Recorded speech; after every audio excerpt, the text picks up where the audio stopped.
Hello, learners of class 11. How are you all? A very warm good evening to all of you. And I, Nirupma Gupta, welcome you all to English. Yes, I can see some of you have started joining. As usual, we'll wait for a few seconds. Good. Join quickly. Yes. Once again, good evening. Right. Come fast. So we are here with lesson number 3 of Hornbill, discovering Tut. The saga continues. So have you all gone through the lesson?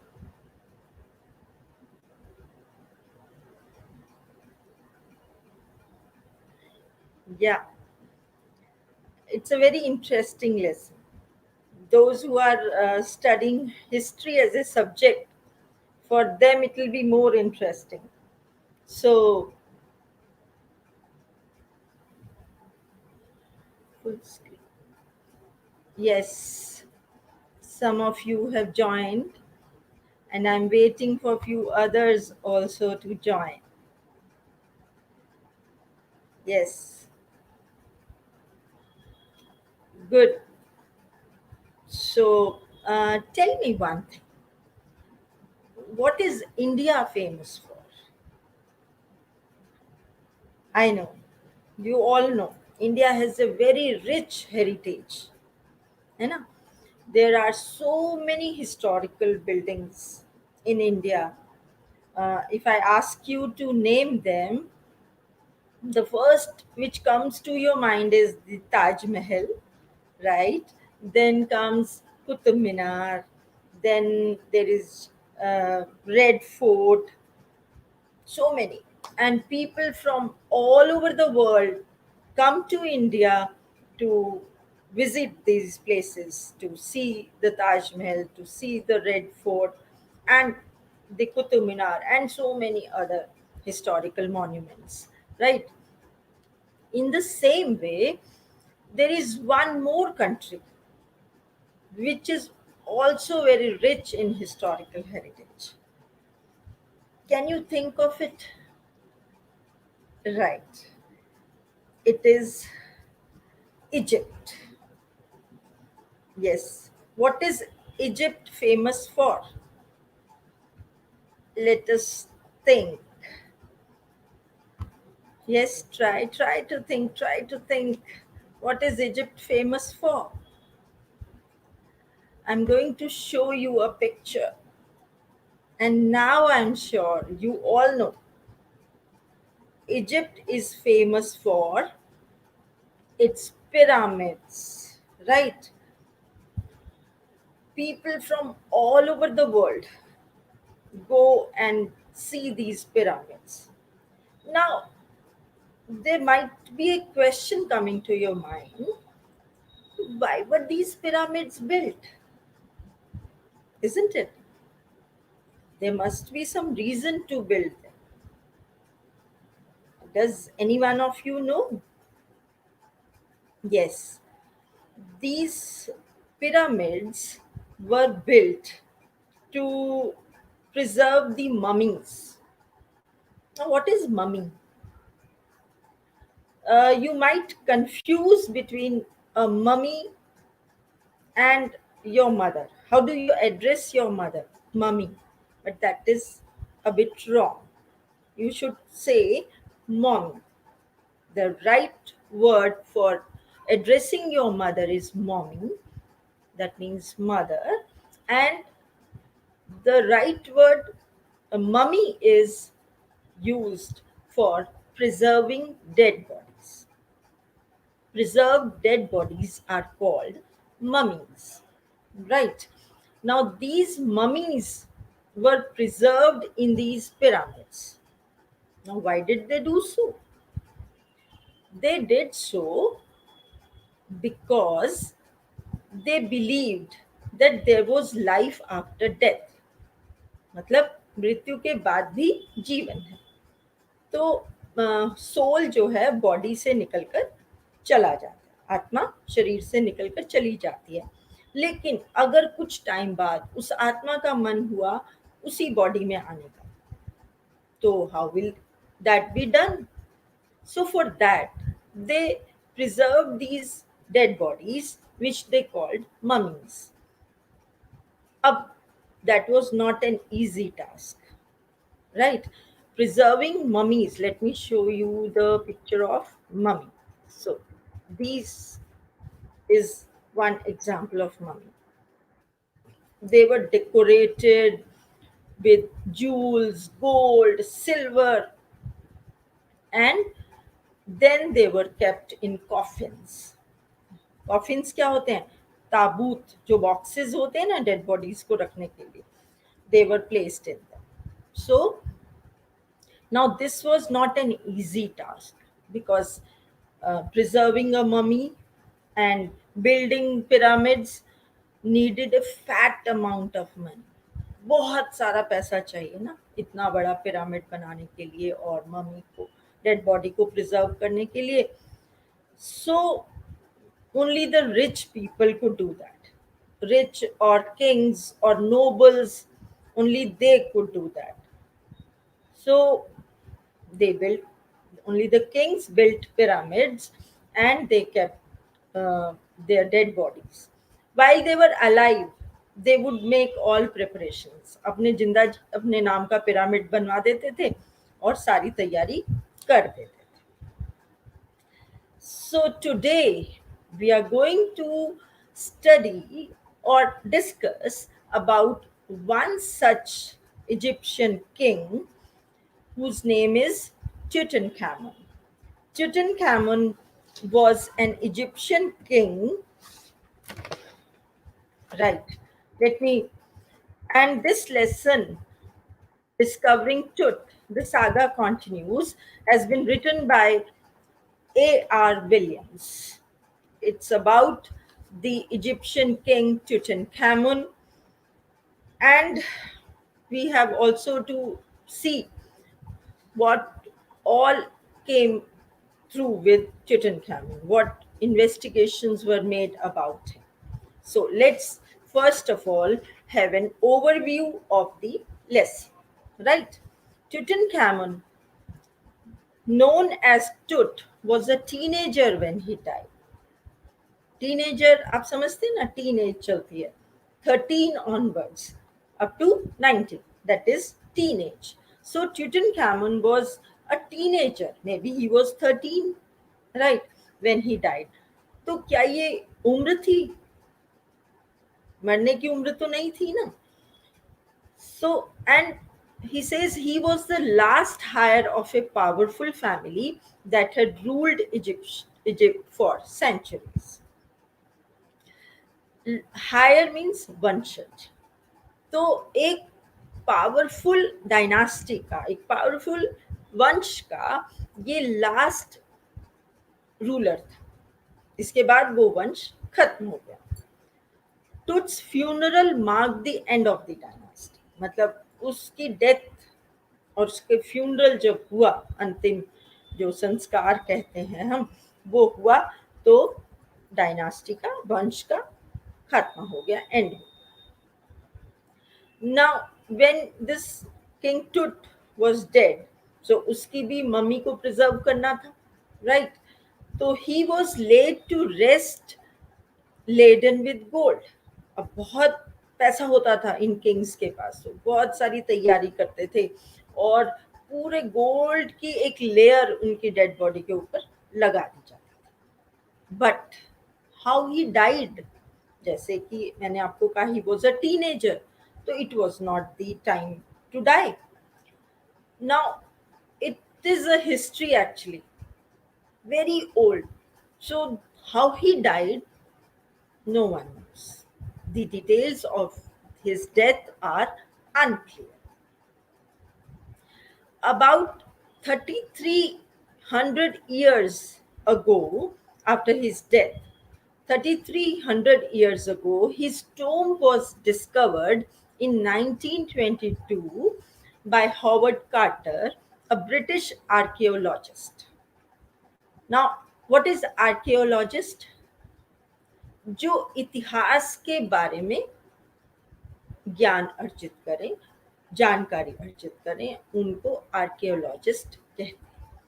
तो जैसे जो historical buildings, उनके बारे में study करते हैं, चीज़ कितनी पुरानी है, इन सब चीज़ों के बारे में स्टडी करते हैं। They are called archaeologist. तो Howard Carter, he was a British archaeologist. He discovered this tomb, King Tut's tomb, in 1922. It was the richest royal collection ever found in any tomb. इतना मतलब हीरे जवाहरात, कीमती stones, valuable stones, emerald, बहुत तरह के उसके टोम में पाए गए। Tut was buried with everyday things he would want in his afterlife. जैसे हिंदू मान्यता भी है कि डेथ के बाद वो इंसान जो जो चीजें इस्तेमाल करता था वो हम दान में दे देते हैं, वो हम पंडित को देते हैं। इसी तरह से टुट की डेड बॉडी को जब ताबूत में रखा गया तो उसके साथ उसके वो सारी रोजमर्रा में इस्तेमाल होने वाली चीजों को भी रखा गया जो शायद उसको बाद में जरूरत पड़े। It took months to record all the things found in the tomb, and then Carter began investigating the three nested coffins, one in the other. कहते it was not an easy task. इतना सारा सामान था कि महीनों लग गए। अब इनका काम क्या होता है आर्कियोलॉजिस्ट का? पूरी एक डिटेल तैयार करते हैं। ऐसा नहीं है कि जिसके दिल में आया कुछ कुछ उठाकर ले गया, ऐसा नहीं होता। पूरी एक लिस्ट बनाई जाती है कि ये सामान मिला, तब उनकी इन्वेस्टिगेशंस होती हैं, पता लगाया जाता है कि क्या चीज़ कितनी पुरानी है। उसी से हिस्ट्री को कनेक्ट किया जाता है कि ये इतने साल पुरानी चीज़ हमें मिली। तो कार्टर को मंथ्स लग गए, महीनों लग गए वो सारा रिकॉर्ड बनाने में। और 3 कॉफिन्स थे। कॉफिन्स मतलब ताबूत, वो जो बॉक्सेस होते हैं जिनमें डेड बॉडी को रखा जाता है। तो देयर वर 3 कॉफिन्स, एक में नहीं था। जैसे सबसे बड़ा बॉक्स, उसको खोला गया तो उसके अंदर एक और बॉक्स, फिर उसे खोला गया तो उसके अंदर एक और बॉक्स, ऐसे 3 लेयर्स थी कॉफिन्स की, वन इन दी अदर, एक के अंदर एक। When Carter reached the mummy, he ran into trouble. The resins used in the rituals had hardened, and Tut was cemented to the bottom of the solid gold coffin. So, when Carter reached the mummy, it took months to reach the mummy. Now there was a problem. एक मुश्किल आ गई। क्या? The resins used in the rituals, जो पूजा में flowers और काफी सारी चीजें यूज होती हैं, वो से मेल्ट होकर टुट की जो बॉडी थी वो नीचे से चिपक गई उस कॉफिन। अब कॉफिन जो था, पूरा जो लास्ट वाला वो था बॉक्स था, वो पूरा सॉलिड गोल्ड का बना हुआ था। आप इमेजिन कर सकते हो कि कितना पैसा वो लोग लगाते थे। सॉलिड गोल्ड का बॉक्स था और उस पर उसकी जो बॉडी थी, डेड बॉडी थी, मम्मी थी, वो चिपक। अब क्या करें? डेड बॉडी को अलग कैसे करें? For several hours, mummy was kept outside in blazing sunshine that heated it to 149 degrees Fahrenheit. Nothing budged. कहते बहुत घंटों तक, इतनी, इजिप्ट आप सोचिए डेजर्ट है तो वहां कितनी गर्मी होती है, रेगिस्तान में कितनी ज़्यादा गर्मी होती है।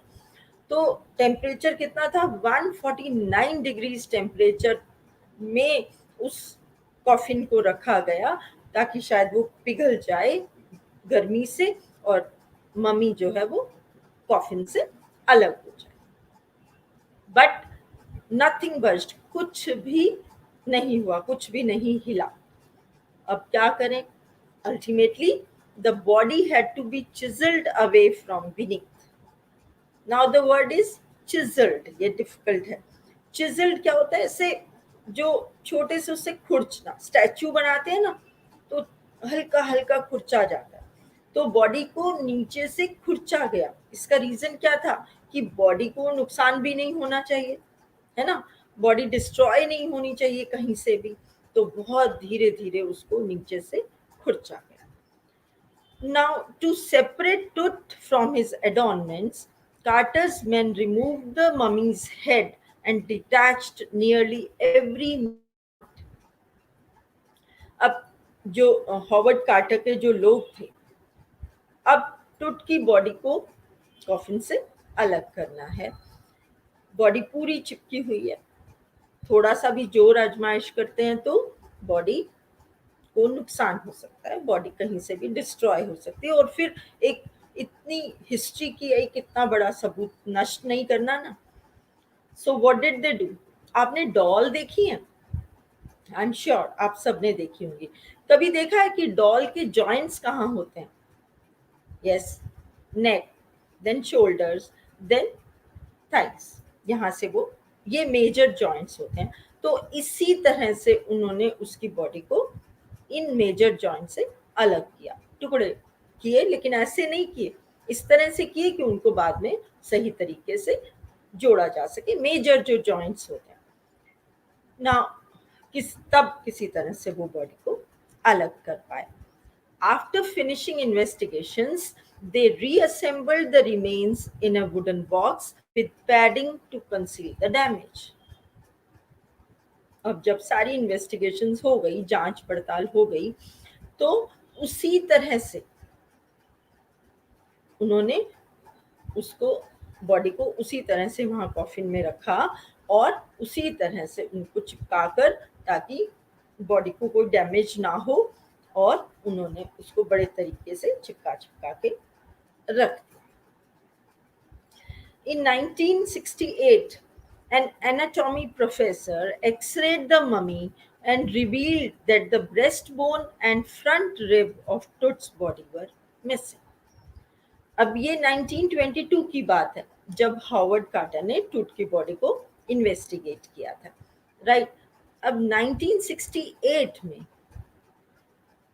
एक एनाटॉमी प्रोफेसर जो कि डेड बॉडीज को स्टडी करते हैं, उन प्रोफेसर ने टूट की मम्मी का एक्सरे किया और उन्होंने एक बड़ा ही शॉकिंग न्यूज़ दी कि टूट की बॉडी की जो ब्रेस्ट बोन है और रिब केज है वो मिसिंग है। ये तो बहुत बड़ी बात थी कि ऐसे कैसे हो सकता है ना। तो फिर अब ये तो एक बड़ी शॉकिंग न्यूज़ थी सबके लिए कि ऐसे कैसे हो गया कि उनकी बॉडी के कुछ पार्ट्स मिसिंग हैं। The archaeologists have been taking record of the mummies found in Egypt by 2003. 600 were enlisted and the work is still in progress. अब ये जो आर्कियोलॉजिस्ट हैं, जो हिस्ट्री को स्टडी करते हैं, पता लगाते हैं, इतिहासवेत्ता हम इसे हिंदी में कहते हैं, तो ये लोग क्या कर रहे हैं? इजिप्ट में लगे हुए हैं, बहुत सारे पिरामिड्स हैं, बहुत सारी ममीज हैं, उनको वो स्टडी कर रहे हैं कि कौन सी ममी कितनी पुरानी है, ये जानना। उसी से तो हिस्ट्री कनेक्ट होती है ना, कि अच्छा इजिप्ट की सिविलाइजेशन इतनी पुरानी है, ठीक है ना। तो ममीज को स्टडी कर रहे हैं। मान लीजिए उन्होंने आज तक जितनी ममीज को स्टडी किया, मान लो कल वो एक और मम्मी को स्टडी करते हैं, पता चलता है वो 100 ईयर्स और पुरानी है। दैट मीन्स सिविलाइजेशन और 100 ईयर्स पहले पहुंच गई ना, हिस्ट्री और इतनी पुरानी हो गई। तो इस तरह से वो लोग स्टडी करने में लगे हुए, पूरी टीम ग्रुप्स हैं जो कि स्टडी कर रहे हैं। तो 2003 तक 600 ममीज वर एनलिस्टेड, मतलब इतनी ममीज को वो रिकॉर्ड में ले ले चुके थे 2003 तक, और वर्क अभी भी प्रोग्रेस में था, चल रहा है। अब आप देखिए कि मेडिकल साइंसेज में, टेक्नोलॉजी में बहुत सारी एडवांसमेंट्स हो रही हैं, है ना। जो मशीन आज से 10 साल पहले नहीं थी वो आज है। बहुत नई नई मशीन आ रही है मेडिकल साइंसेज में जो कि बहुत सारे टेस्ट्स करती हैं, छोटी सी छोटी प्रॉब्लम को पता लगा लेती हैं। So with the advent of portable city scanner, CT scan आपने शायद ये बहुत सुना होगा वर्ड, किसी को चोट लग जाती है जो कि अल्ट्रासाउंड में नहीं आ रही, एक्सरे में नहीं आ रही, तो डॉक्टर सजेस्ट अ सिटी स्कैन। और पोर्टेबल सिटी स्कैनर क्या होता है, ऐसी सिटी स्कैन मशीन जिसको एक जगह से उठाकर दूसरी जगह पर ले जाया जा सके, that is called portable. Portable मतलब जो मूव किया जा सके एक जगह से दूसरी जगह, पोर्ट कर सके हम एक जगह से दूसरी जगह। सो जब ये पोर्टेबल सिटी स्कैनर मशीन का आविष्कार हो गया, आ गई, तो किंग टुट की मम्मी को सबसे पहले इस मशीन में स्कैन किया, क्योंकि उसके बारे में एक जो मैंने खबर अभी आपको बताई कि एनाटॉमी प्रोफेसर ने कहा था कि वो उसकी रिब केज नहीं है, उसकी ब्रेस्ट बोन नहीं है, तो उसको सबसे पहले स्कैन किया गया।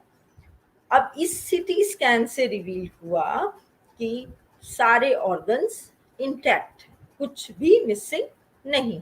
देखो ये एडवांस्ड मशीन थी ना सिटी स्कैनर, तो इसमें बिल्कुल बारीकी से सारी चीजें आ गई। अब ये सिटी स्कैनर की फुल फॉर्म मैं आपको अभी बताऊंगी। Computed tomography, C means computed, T means tomography, right?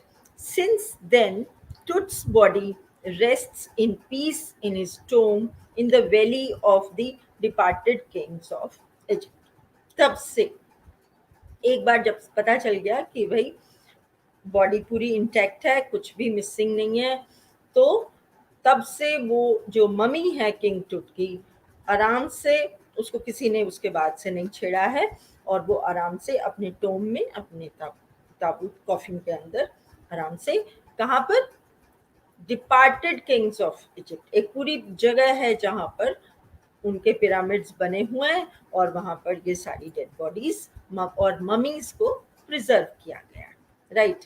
ये था किंग टुट के बारे में, उनकी डेथ के बाद क्या क्या हुआ।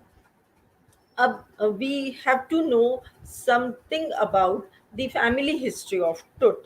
Now what was that family history, let's सी।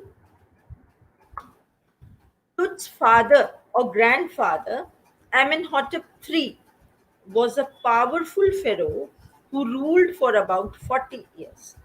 अभी इतनी पुरानी बातें हैं ना कि बहुत क्लियरली, जैसे उसकी डेथ बहुत क्लियर नहीं है कि what was the reason behind his death, कि किसी ने मर्डर किया या कोई नेचुरल डेथ थी या कोई डिजीज हुई, नो वन नोस, राइट। इसी तरह से कहते हैं कि टुट के फादर या ग्रैंडफादर, जिनका नाम क्या था, Amenhotep III, he was a powerful pharaoh, बहुत ताकतवर राजा थे, शक्तिशाली राजा थे, and he ruled for about 40 years, 40 सालों तक उन्होंने राज किया।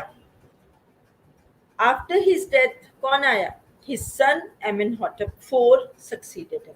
अब आप सोच रहे होंगे कि एक ही नाम क्यों चल रहे हैं, एमेनहॉटप III, एमेनहॉटप IV।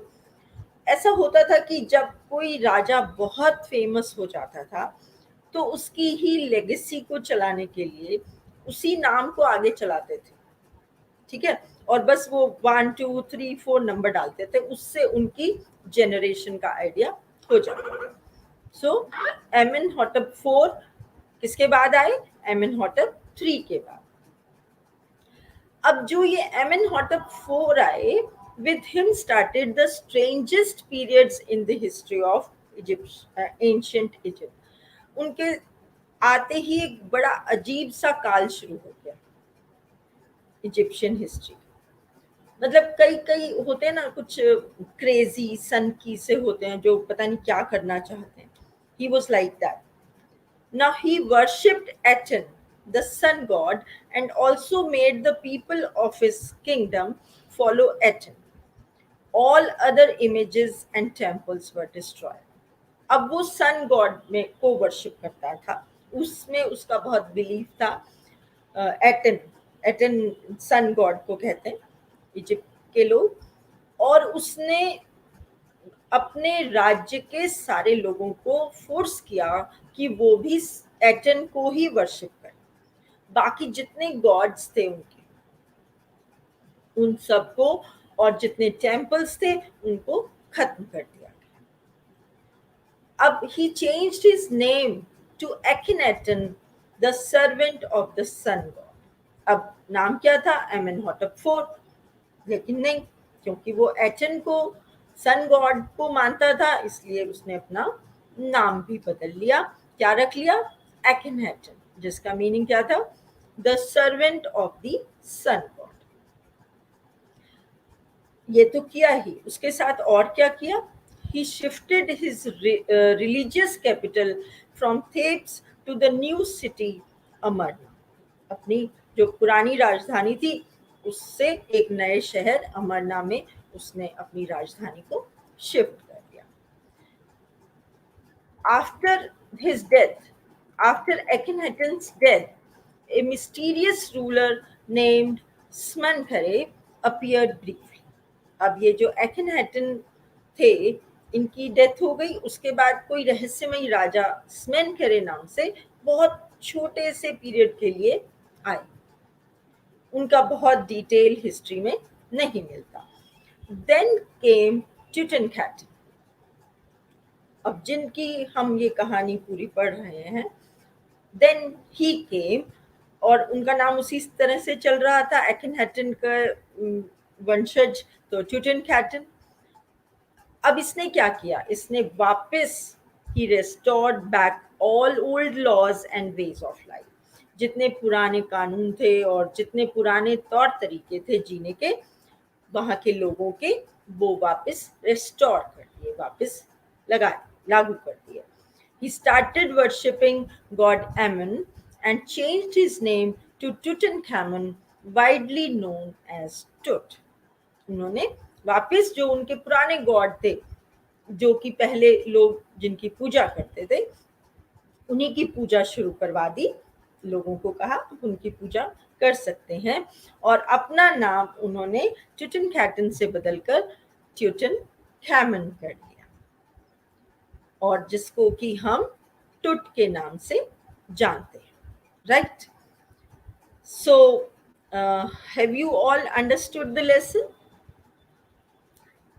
It's a historical lesson, और थोड़ा सा डिफिकल्ट तो है अनडाउटेडली, बट मैंने उसका एक पूरा ओवरव्यू आपको दिया है, और I hope you all have understood. Right?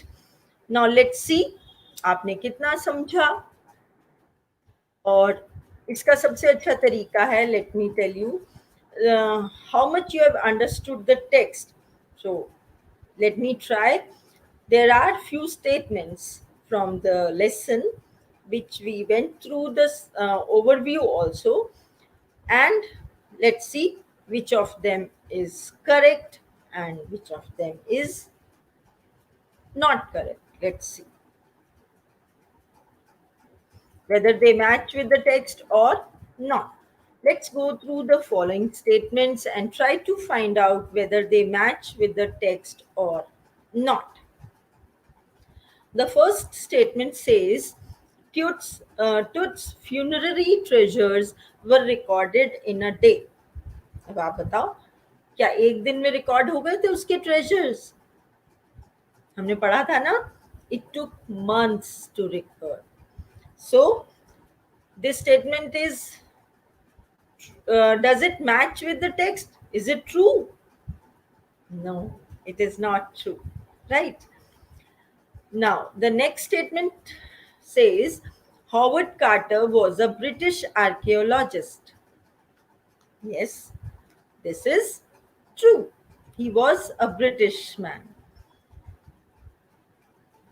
C says King Tut was also buried with everyday things he would want in the afterlife.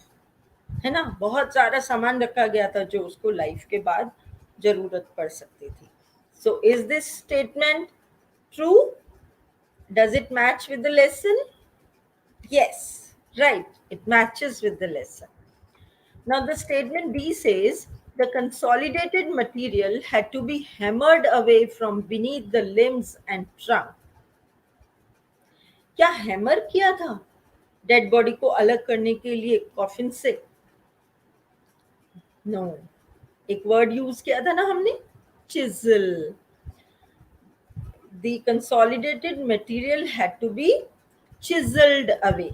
तो hammered word को हटाएंगे and chiseled को लगा देंगे, then it will match with the text. फिर ये match हो जाएगा और ये correct statement हो जाएगी. Right. Amenhotep III, Tut's father or grandfather, was a weak pharaoh who ruled for 4 years. क्या ये ठीक है? Amenhotep III तो बहुत powerful pharaoh थे ना? And for how many years did he rule? He ruled for 40 years, not 4 years. So this statement again is wrong. It does not match with the text, right? Next is the family that had ruled for centuries was coming to an end, said Ray Johnson, director of the University of Chicago's Research Center in Luxor. So he says that the family which was ruling for centuries, why did it come to an end? Because some very strange ruler had come. So this statement is correct. Next is, after checking that no data had been lost, Tut's body was carried back to his tomb. Yes, no data was lost, and the body was intact. So it was carried back to its tomb, right? This statement is correct. The $1 million scanner had quit because of the stones in the cooler fan. No. जो वो scanner था वो बीच में काम करना बंद कर दिया. It was not because of the stones, it was because of the sand. वो उड़ रहा था ना sand, तो sand fan में फंसा और उसने उसको जैम कर दिया और वो काम करना बंद हो गया. Right. So these were the few sentences which could help you to understand the text. Let's move on to another exercise, my favorite one. What is that? Multiple choice statements, right? Yes. Let's see how much you have understood the text. These questions will again help you. Let's see. First is, King Tut's body has been subjected to repeated scrutiny. Why? बार बार उसकी body को क्यों scrutinise किया जाता है? And the options are to have an account of the funerary treasures, to find out the time of his death and its cause, to find out about his father and grandfather, to find out about the god he worshipped. किस लिए उसकी dead body को बार बार scrutinise किया जाता है? Yes, you can tell me. To find out the time of his death and its cause, क्योंकि that is unknown. Why he died, that is unknown. So option B is the correct option. Let's move on to the next one. Howard Carter's investigation was resented because it resulted in great damage to mummy, because the artifacts in the tomb were destroyed, because treasures in the tomb were not accounted, because the investigation was not done properly. So think of the correct answer. Yes, which was the correct answer? Because it resulted in great damage to. आपको याद है ना, जब Howard Carter ने वो body अलग नहीं हो पा रही थी कॉफिन में से, तो उन्होंने उसको मेजर जॉइंट से अलग कर दिया, नीचे से चिजल किया, उससे बॉडी को डैमेज हो गई, बॉडी जो ममी थी वो डैमेज हो गई। इसलिए जो हॉवर्ड कार्टर की इन्वेस्टिगेशन थी उसको सबने नापसंद किया, right. Now the next is Carter had to chisel away the solidified resins. क्यों चिजल करना पड़ा? जो चिपक गए थे, डेड जो मम्मी थी वो चिपक गई थी कॉफिन से, तो क्यों चिजल करना पड़ा? To take away the treasures gilded in the coffin. जो खजाने थे कॉफिन में उसको ले जाने के लिए। To raise the king's remains from the coffin. To damage the body of King Tut, to take away Tut's mummy. किस लिए किया गया? Very easy. Tut की बॉडी को वहां से उठाने के लिए. So the option D is the correct option. Let's move on to the next one. The boy king changed his name. Change किया था ना उसने अपना नाम. From Tutankhamun to Tutankhaten, from Amenhotep III to Amenhotep IV, from Akhenaten to Tutankhaten, from Tutankhaten to Tutankhamun. Yes, ये तो हमने बिल्कुल लास्ट में पढ़ा था कि उसने अपने नाम को वापस रेस्टोर किया था। किससे? Yes, I can see your faces. You know the answer. From Tutankhaten to Tutankhamun, right? Now, he says a city machine scanned the mummy head to toe. Head to toe, पूरी body को उसने scan किया और कितने images Lee, creating 2000 digital X-ray images in cross section, creating 1700 digital X-ray images in cross section, creating 1700 analog X-ray images in cross section, creating 1700 digital X-ray images. बहुत confusing है ना ये, फिगर सेम है, कोई कोई वर्ड चेंज हो रहा है, तो ये आंसर मैं आपको बताऊंगी, creating 1700 digital X-ray images in cross section, option B, right? Let's move on. Question F. The night of the scan, workmen carried Tut from the tomb in his box, Amenhotep III from the tomb in his box, Amenhotep IV from the tomb in his box, Carter from the tomb in his box. And this is very easy. जिस रात scan हुआ तो किसकी body का scan हो रहा था? टुट की बॉडी का, तो उन्हीं की बॉडी को टोम में रखा जाएगा ना. So option A is the correct option. Let's move on to the next one. Tut was also buried with everyday things. Options are: he would want in his life, he did not like, he would want in his afterlife, like an umbrella, a football, etc. He would want in his afterlife, like board games, a bronze razor, cases of food, etc. अब क्या चीजें चाहिए होंगी? जो games वो खेलते थे, जो वो रेजर यूज करते थे, फूड के पैकेट्स और टिन्स. सो कौन सा ऑप्शन रहेगा यहाँ पर? Option D, that is the correct option, right? Let's move on to the next one. Archaeology has changed substantially in the intervening decades, focusing sorry, for not focusing on treasure and fascinating details of life. So archaeology भी change हो रही है ना, उनका जो तरीका था वो चेंज होता चला जा रहा है. तो इतने सारे दशकों में, for not focusing on treasure and fascinating details of life, focusing more on treasure and not on the fascinating details of life, focusing less on treasure and more on the fascinating details of life, focusing more on treasure and less on the fascinating details of life. अब ये मैं आपको जरूर clear करना चाहूंगी.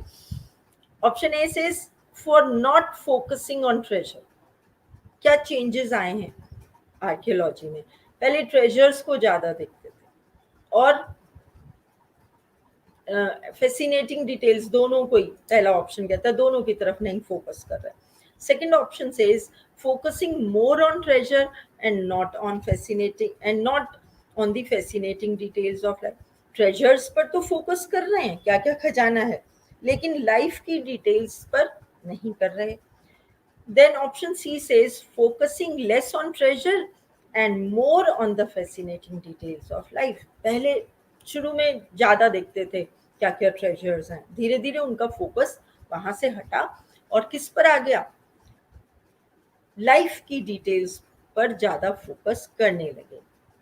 Then option 4 says focusing more on treasure and less on the fascinating details of life. उन पर ज्यादा, ट्रेजर्स पर ज्यादा फोकस करने लगे, डिटेल्स ऑफ लाइफ पर कम. तो ऑप्शन 3 जो बहुत ध्यान से ये एमसीक्यूज करने पड़ते हैं because they are very confusing, क्योंकि माइनर माइनर डिफरेंस है. तो here option C is the correct option, right? So be careful while you attempt MCQs. Now this lesson has some difficult words which I feel that you should know.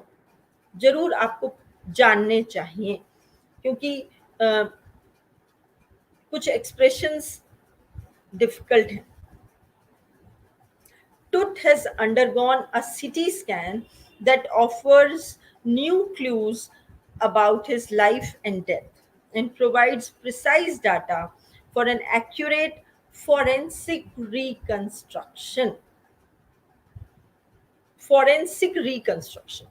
Now, what is forensic reconstruction? आप सुनते हो ना, बहुत सारे detective movies देखते हो या series देखते हो, वो कहते हैं ना फोरेंसिक लैब में दे दिया टेस्टिंग के लिए. तो ये क्या है फोरेंसिक रिकंस्ट्रक्शन? ये साइंटिफिक मेथड्स को यूज करते हैं और जो क्राइम हुआ होता है, जो अपराध हुआ होता है, उसको इन्वेस्टिगेट करने के लिए साइंटिफिक मेथड्स के यूज करने को क्या कहते हैं? Forensic reconstruction. एक एग्जाम्पल है, as the mystery remains unsolved the case needed a forensic reconstruction. क्योंकि जो क्राइम का रहस्य है वो सॉल्व ही नहीं हो पा रहा था, तो केस में फोरेंसिक रिकंस्ट्रक्शन की जरूरत पड़ी. Next is dark bellied clouds had scudded across the sky all day. बड़े बड़े बादल सारे में आसमान में थे और घूम चल रहे थे, मूव कर रहे थे. स्कडिड अक्रॉस, मूव फास्ट. बहुत बार ऐसे देखते हो ना, क्लाउड्स ऐसे लगता है भागे चले जा रहे हैं, और बहुत बार देखते हैं कि बिल्कुल स्टिल हैं. तो जब वो मूव कर रहे होते हैं उसको कहते हैं स्कडिड across. So example is as the wind blew fast, the clouds scudded across the sky. क्योंकि हवा बहुत तेज चल रही थी तो क्लाउड्स मूव कर रहे थे. Then stunning artifacts in gold, their eternal brilliance meant to guarantee resurrection, caused a sensation at the time of discovery. So resurrection means bringing back something that has not existed for a long time. कोई ऐसी चीज जो कि बहुत समय से नहीं थी, उसको वापस लेकर आना. It was a great dread to watch the resurrection of dead in the film. बड़ा डरावना लगता है ना जब कोई ऐसी भूत या मरे हुए वो आ जाते हैं, तो उनको देखने देखने के लिए बहुत ज़्यादा डर लगा. The angel on hearing of the resurrection accepted death, कि उसको कुछ ऐसी चीज सामने उसके लाए जो कि उसने नहीं देखी थी बहुत टाइम से. उसने कहा भैया मैं तो एक्सेप्ट ही कर लेती हूँ, डेथ ही एक्सेप्ट कर लेती हूँ. ठीक है ना. नेक्स्ट इज, ये आपके टेक्स्ट से हैं बेटा.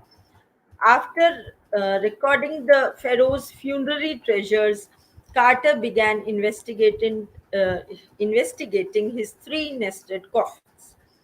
Now, funerary treasures, funeral से बना funerary, ठीक है ना. फ्यूनररी ट्रेजर्स क्या होते हैं, जो उसके फ्यूनरल के टाइम पर बहुत सारे खजाने ये लोग रख देते थे इजिप्शियन लोग. Gold, James, stones, valuable stones जो डेड बॉडी के साथ रख दिए जाते थे, उनको कहते हैं funerary treasures. So read this example.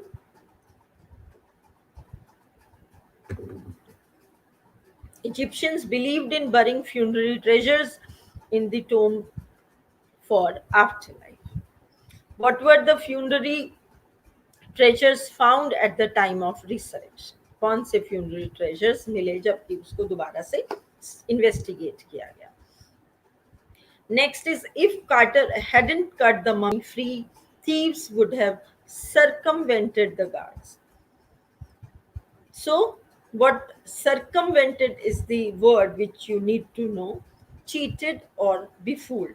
अगर उसकी मम्मी को वापस ना रख दिया जाता सेम डे, तो रात में क्या होता, थीव्स आ जाते, चोर आ जाते और उनको गार्ड जो गार्ड कर रहे थे उनको बेवकूफ बनाकर वो हो सकता है खजाना ले जाते, है ना.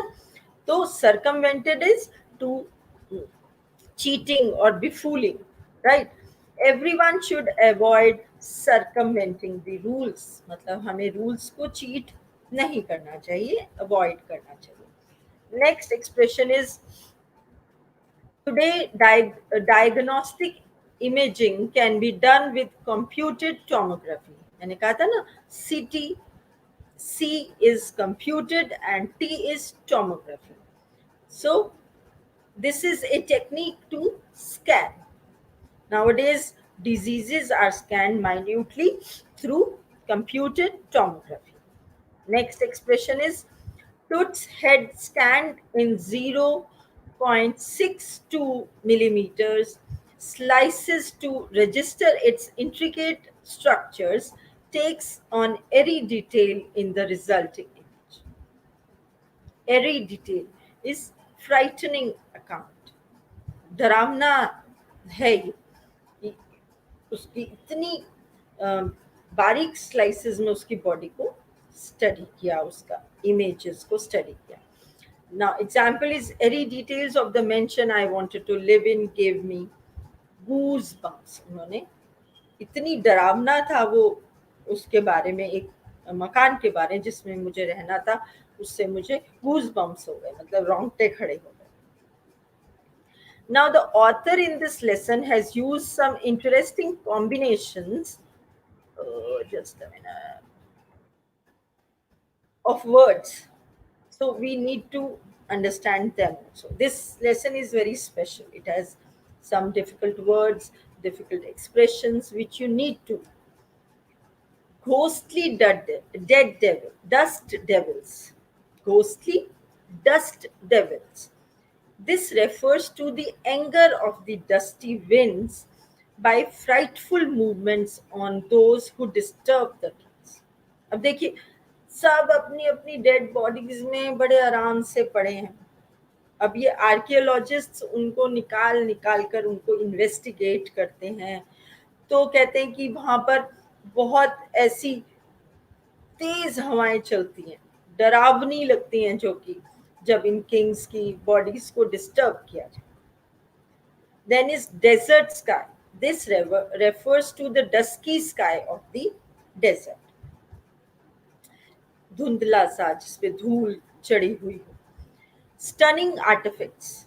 This refers to the beautiful items which were found in the tomb. इतनी सुंदर सुंदर कलाकृतियां, आर्टिफैक्ट्स कलाकृतियां आपको उस टोम में देखने को मिलेंगी.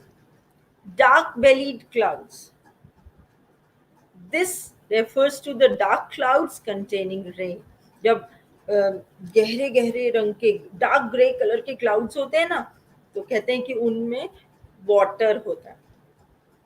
Casket gray refers to the stars covered by clouds, the way jewels are kept in a box. है ना? जब आसमान में क्लाउड्स होते हैं स्काई में और उनके बीच में से कुछ स्टार्स झांक रहे होते हैं, that is called casket gray. Right? Now let's move on to the next page. Eternal brilliance. This refers to timeless luster and shine of gold and other items. Eternal मतलब जो कभी खत्म ना हो, हमेशा. Brilliant means चमकता. तो ये यूज किया गया जो gold and other valuable items थे उनके लिए, कि उनकी चमक कभी भी खत्म नहीं हो. Virtual body. Three dimensional body created by CT scan. CT scan में बॉडी को अलग अलग एंगल से स्टडी किया जाता है. Right? So there is one more exercise. Let's go through it fast. we'll do this one. Yes, there have been some medical terms also in this lesson which the author has used.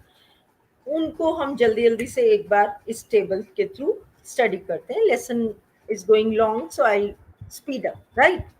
Let's try and match them. I am not going to match it, you have to match them. Right? This is your assignment for today. Like CT scan. What is CT scan? You have to match from column B. Then MRI, magnetic resonance imaging. ये words आप सुनते हैं आम life में. जब किसी को कोई डिजीज या प्रॉब्लम हो जाती है तो कहते हैं सिटी स्कैन डॉक्टर ने कहा है, एमआरआई कहा है डॉक्टर ने. ऑटोप्सी. ऑटोप्सी क्या होती है? जो डेड बॉडीज का वो पोस्टमार्टम एक तरह से कह देते हैं, उसे भी ऑटोप्सी भी कहते हैं. Then ECG, electrocardiogram. इस ईसीजी क्या होता है? हार्ट का एक टेस्ट होता है जिसमें हार्ट बीट रेगुलर चल रही है या नहीं, उसके लिए होता है. Then is angiography. एंजियोग्राफी भी हार्ट के जो उसमें जो ब्लड वो हैं वेसल्स हैं उसमें ब्लॉकेज है या नहीं वो चेक करने के लिए किया जाता है. Then dialysis. ये किडनी जब काम नहीं करती है तो डायलिसिस की जरूरत पड़ती है. जो किडनी का फंक्शन है वो डायलिसिस के थ्रू किया जाता है. बायोप्सी.